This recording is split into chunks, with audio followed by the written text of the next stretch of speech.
Bien, donc bonjour à tous et à toutes. Donc on se retrouve aujourd'hui pour une nouvelle chronique littéraire consacrée à La Passe dangereuse, un roman de William Somerset Maugham publié en 1925. Alors avant d'en venir au roman lui-même, je pense qu'il convient quand même de présenter un petit peu William Somerset Maugham, un auteur britannique donc qui a connu son heure de gloire dans les années 1920-1930 en se consacrant principalement aux romans psychologiques. Alors pas exclusivement, il a aussi écrit des romans d'espionnage, ayant lui-même eu une carrière d'espion, il a aussi écrit des nouvelles, du théâtre, mais c'est vraiment les romans psychologiques qui vont lui obtenir sa grande notoriété, en particulier son chef-d'œuvre, Servitude humaine, qui le fait connaître en 1915, et La Passe dangereuse aussi, qui appartient à cette catégorie des romans psychologiques qui vont faire de Maugham l'auteur le mieux payé du monde dans les années 1930. Alors, la célébrité de Maugham va décliner après sa mort, il meurt en 1945, et sa notoriété va décliner avec la Seconde Guerre mondiale, qui va emporter avec elle un petit peu le monde de Maugham, le monde dans lequel l'auteur plaçait ses histoires, ses récits, la haute aristocratie britannique, l'empire colonial, tout cela va disparaître et Maugham va devenir assez rapidement le symbole d'une sorte de vieille littérature surannée, la littérature de papa pour ainsi dire, mais c'est dommage. Parce que je crois que Maugham n'est pas que cela. Alors certes, il y a de cela chez Maugham, mais il ne reflète pas uniquement cette vieille Angleterre surannée. Il y a beaucoup à récupérer encore chez cet auteur, et notamment dans ses romans psychologiques, parce que la psyché humaine n'a pas tellement changé en un siècle, et ces personnages gardent toute leur pertinence, à mon sens. Alors, de quoi parle La Passe humaine? Eh bien, La Passe dangereuse, pardon. La Passe humaine. La Passe dangereuse, qui donc est un roman qu'il publie en 1925. Eh bien, c'est un roman assez simple qui parle d'adultère. Il y est question d'un couple, Walter et Kitty, un couple d'Anglais qui part à Hong Kong, puisque Walter étant médecin, médecin bactériologiste même, a des recherches à mener là-bas. Et Kitty donc l'accompagne. Simplement, Walter travaille beaucoup, elle s'ennuie. Elle rencontre un certain Charlie, qui est un aristocrate anglais, qui brigue là-bas le poste de gouverneur. Il est beau, il sent bon, il parle bien, il est séducteur. Et elle va bien sûr en tomber amoureuse, et elle va commettre l'adultère. Walter va s'en rendre compte, et va confronter sa femme à ce qu'elle a fait. Mais plutôt que de proposer le divorce, ou de se battre en duel avec Charlie, eh bien, il va lui proposer un contrat un peu particulier qu'elle va accepter. Voilà, en quelques mots, la manière dont l'histoire se pose. Et bien sûr, à partir du contrat, eh bien, on va rentrer dans un tout autre univers, dans un tout autre monde. Le roman entre dans une nouvelle phase, une phase que je ne divulgacherai évidemment pas, pour maintenir un peu le suspense, parce que même si le roman ne repose pas uniquement sur son suspense, même pas du tout sur son suspense pour exister, c'est quand même bien d'avoir un petit peu comme ça de mystère dans l'histoire pour donner envie de le découvrir, parce que en plus ce roman mérite tout à fait la découverte. Donc voilà un petit peu comment est placée l'histoire, sachant que c'est une histoire simple, avec des moyens simples. C'est ce que George Orwell admirait d'ailleurs chez Maugham, cette capacité avec un sujet qui peut presque paraître cliché même, et un univers qui est très simple, enfin vraiment dans un contexte d'intrigue très simple, crée une grande profondeur. Et c'est vrai que le roman, qui a des dehors très simples, eh bien, parvient, grâce en particulier à la psychologie de ses personnages, à obtenir beaucoup de profondeur et à transcender son sujet a priori banal. Alors, comme je le disais, c'est pour moi un roman qui mérite tout à fait la découverte, et c'est même un petit chef-d'œuvre. Je crois qu'il n'y a pas grand-chose de négatif à dire. Le roman est presque parfait dans ce qu'il a à proposer. Si je devais retenir peut-être un élément un peu négatif, c'est peut-être parfois quelques passages un peu théâtraux. C'est le cas notamment de la scène d'ouverture, qui a un côté un petit peu vaudevillesque, très dialogué, et un côté effectivement assez théâtral. Mais encore une fois, c'est très minime. Est-ce que c'est vraiment un défaut? Ça ne sera pas pour tout le monde le cas. Ça donne un côté aussi très vivant. Donc certains apprécieront beaucoup cela. C'est vrai que ça rend parfois les dialogues un petit peu artificiels, mais ça reste un problème très minime par rapport à toutes les immenses qualités que le livre propose, et ça commence en fait dès l'ambiance, l'atmosphère, le décorum. Maugham, c'est quelqu'un qui baigne dans l'univers de l'aristocratie anglaise, la haute bourgeoisie anglaise. Non seulement il la présente dans sa dimension bien sûr réaliste, mais en plus il a les us et coutumes, il a du vécu, donc il nous met aussi des anecdotes très vivantes, il perçoit très bien les petits tics et tocs des personnages, des protagonistes de cet univers, et il nous restitue cela de façon remarquable dans l'ouvrage. Mais au-delà de cela, Mogam nous permet aussi de voir une Chine, je trouve, assez réaliste et en tout cas très pertinente. En fait, il confronte deux visions de la Chine qui, sans doute, étaient à la mode à l'époque.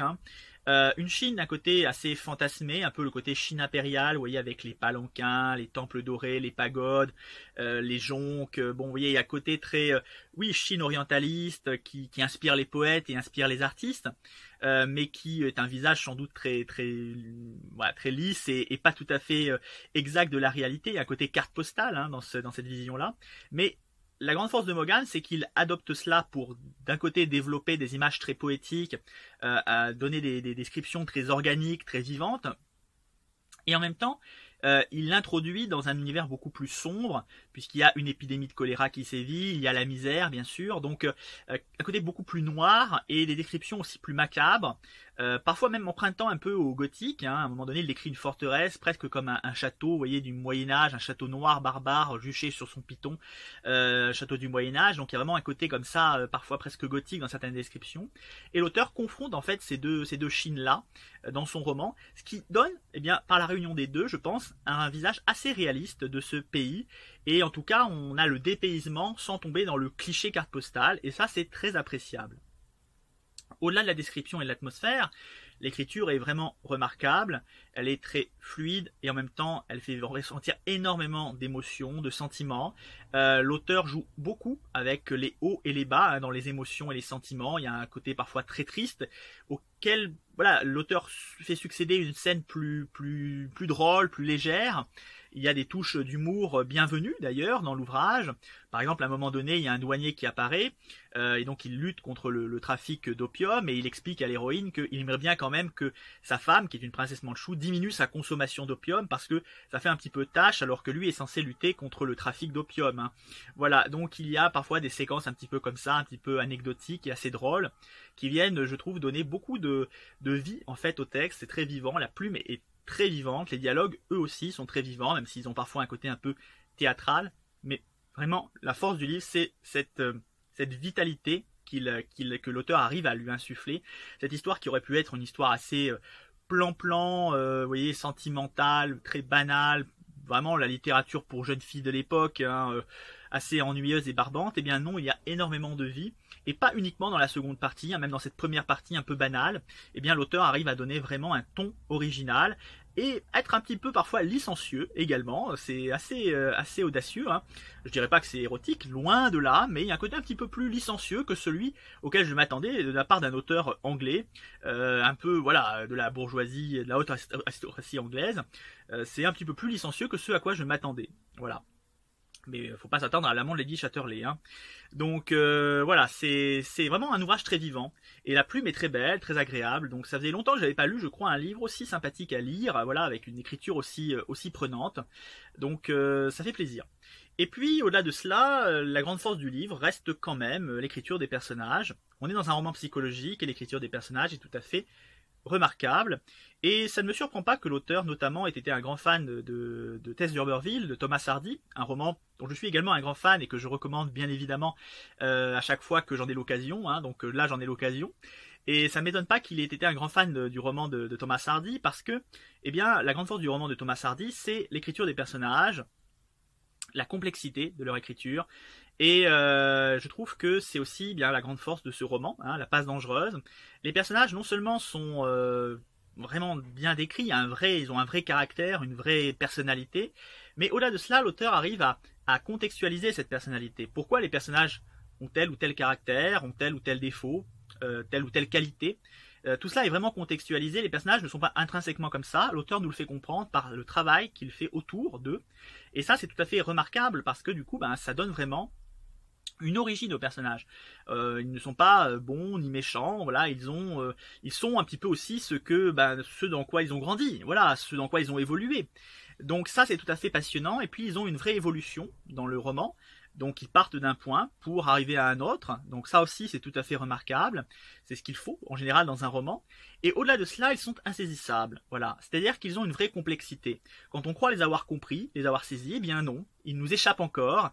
Et pourquoi? Parce qu'ils sont humains et que on n'est jamais effectivement saisissable et compréhensible quand on est humain.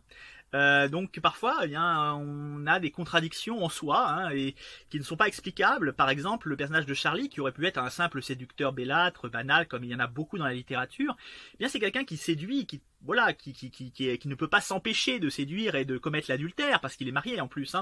Donc il ne peut pas s'empêcher de tromper sa femme et en même temps il aime sa femme et il ne veut pas divorcer de sa femme. Voilà, il a des enfants auxquels il tient et il ne veut pas aussi les décevoir. Vous voyez, donc il est toujours pris dans ses contradictions et ça vaut pour tous les personnages du livre. Et néanmoins, le personnage, je trouve, le mieux écrit, c'est quand même celui de Kitty, qui non seulement est excessivement bien travaillé au départ, mais a vraiment une grande évolution à travers le roman. Et je trouve une vraie complexité. Alors c'est un personnage qui nous est présenté comme frivole, coquet, futile. Vous voyez la jeune fille de bonne famille qui, ma foi, serait aujourd'hui sans doute une Instagrammeuse à Dubaï, qui sait. Mais il y a une vraie évolution dans le personnage, c'est-à-dire qu'au fur et à mesure qu'elle est confrontée à des épreuves dans le livre, elle évolue vraiment et elle grandit. Et ça c'est vraiment intéressant parce que le personnage gagne vraiment en relief tout du long. Et la grande force aussi de ce roman, je trouve, c'est que quel que soit le personnage, quel que soit ce qu'il fait, il reste attachant. Voilà. Le personnage reste attachant, l'auteur arrive toujours quand même à nous rendre les personnages attachants, à nous amener à avoir de la compassion pour lui, même s'il se trompe, même s'il fait des choses répréhensibles. On reste quand même attaché au personnage. Le ton, je trouve, de l'auteur nous amène à cela. Il n'a pas de jugement négatif sur ces personnages. On sent que l'auteur aime ces personnages, quels que soient leurs défauts. On sent qu'il les aime parce qu'ils sont humains. Et il arrive à nous faire ressentir cela. Et je trouve que c'est tout à fait remarquable de mettre cela en avant, parce que souvent les personnages, parfois il y a celui qu'on déteste, celui qu'on adore. Et là non, je trouve que c'est vraiment une des grandes forces de ce roman. Et je parle du personnage de Kitty, qui se trouve énormément grandi, bien sûr, à la fin du livre, qui a une vraie évolution, c'est tout à fait remarquable, mais je trouve que l'auteur, de manière générale, est très à l'aise avec la psyché féminine, et au-delà du personnage de Kitty, les personnages des religieuses qui apparaissent dans le livre, parce qu'il y a des religieuses, l'ouvrage se passe à un moment donné dans un couvent, il y a des personnages de religieuses, et je trouve que la manière dont il aborde la question de la foi chez ces religieuses est tout à fait brillante aussi, tout à fait remarquable. C'est un roman qui nous apporte une vraie, je trouve, une vision vraiment complexe là aussi de l'engagement religieux. Très souvent, les livres qui traitent de l'engagement religieux nous le montrent soit sous une forme très austère, très rigoriste, soit sous une forme tout à fait délurée, excentrique, luxurieuse. Vous voyez, donc il y a vraiment souvent cette double vision. Et là, bien non, l'auteur échappe à ces deux clichés et nous présente un engagement religieux sous un angle, je trouve, bienveillant, mais vraiment travaillé, recherché, fouillé. On sent qu'il s'est creusé la tête pour comprendre l'engagement religieux. Alors, est-ce que c'est parce que l'auteur doit être anglican? Je pense qu'il doit être anglican, vu qu'il est britannique, et qu'il a du coup un regard extérieur sur la foi catholique un petit peu différent. Je ne sais pas. Mais en tout cas, il y a vraiment une réflexion vraiment très intéressante, je trouve, aussi sur l'engagement religieux. L'ouvrage n'est pas religieux, mais il aborde cette question-là, et je trouve qu'il l'aborde de façon excessivement pertinente. Donc moi, ça m'a beaucoup plu.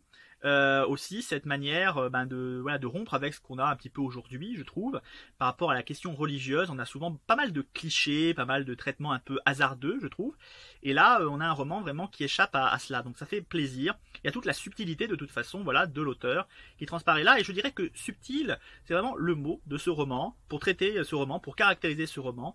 Il a beaucoup de subtilité, et ça fait plaisir, souvent dans une littérature contemporaine un petit peu caricaturale, un petit peu clichetonesque, qui n'hésite pas à être manichéenne. C'est assez terrible d'ailleurs, le manichéisme dans la littérature contemporaine. C'est vraiment une gangrène absolument terrifiante et effarante.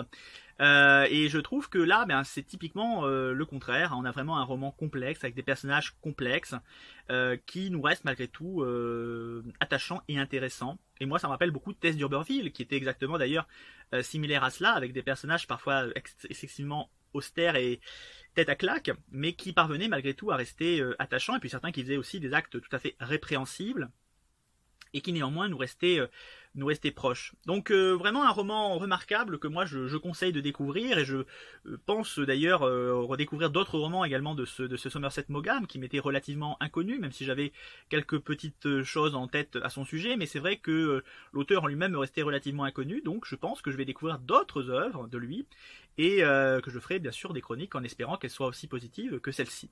Voilà. Écoutez, moi je vais vous laisser là-dessus. Hein. Vous pouvez bien sûr suivre le lien en description de la vidéo si le livre vous intéresse et que vous voulez l'acquérir. Et bien moi je vous dis à bientôt pour une prochaine chronique littéraire sur un nouveau sujet inconnu. Hein, nous verrons bien, en espérant qu'elle soit effectivement aussi positive que celle-ci. Voilà. Merci de m'avoir écouté et à bientôt.